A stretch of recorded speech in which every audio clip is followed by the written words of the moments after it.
everyone hear me? Yes!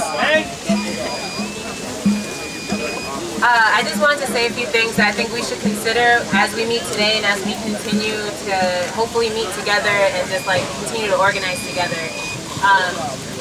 So we're meeting now. We met last week and we met the week before, and a lot of times we were talking about Ferguson, and this very much is related to Ferguson.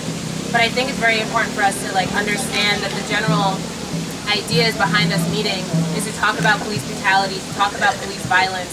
And when we talk about that, we're not just talking about the people who are actually in uniform, by the people who actually have badges. There are so many different ways in which those in our community police us, the ways we police each other, so we have to kind of see through that. I think it's really important to understand that police violence, that anti-blackness, that white supremacy, it all plays out in our society in a variety of ways. Some of this violence is actually physical violence that leads to death, that leads to imprisonment, etc. But some of that violence is not so physical, right? We can have emotional violence, we can have spiritual violence, and that's constantly happening to us. We have to understand the ways in which like anti-blackness and white supremacy are sewn into the fabric of this society. And when we do that, we can stay angry. We can keep that rage going so that we continue to come together and not just have it be a reaction to an event that happened. We need to understand these are not isolated incidences. These are things that are so much a part of our society. It's the undercurrent that keeps it running. And once we really see that and understand the ways in which we are being subjugated and dominated, we can stay angry.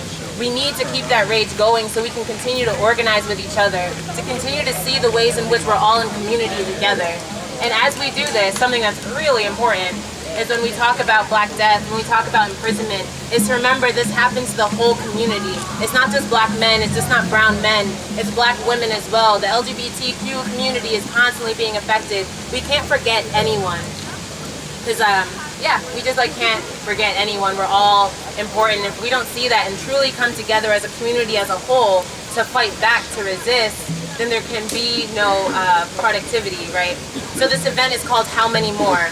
We have to keep asking ourselves, how many more need to be killed? How many more need to be imprisoned? How many more need to be affected by the society before we really rise up and come together? And don't just show up every once in a while, but stay together. Oh yeah. So keep asking yourselves that. And hopefully we can keep this going. I don't even want to use the term momentum because it implies like one incident that we're trying to keep going and keep that in the forefront of our minds. We just need to really recognize what the society looks like and what it wants to do to us so that we can fight back, so we can resist, so we can revolt.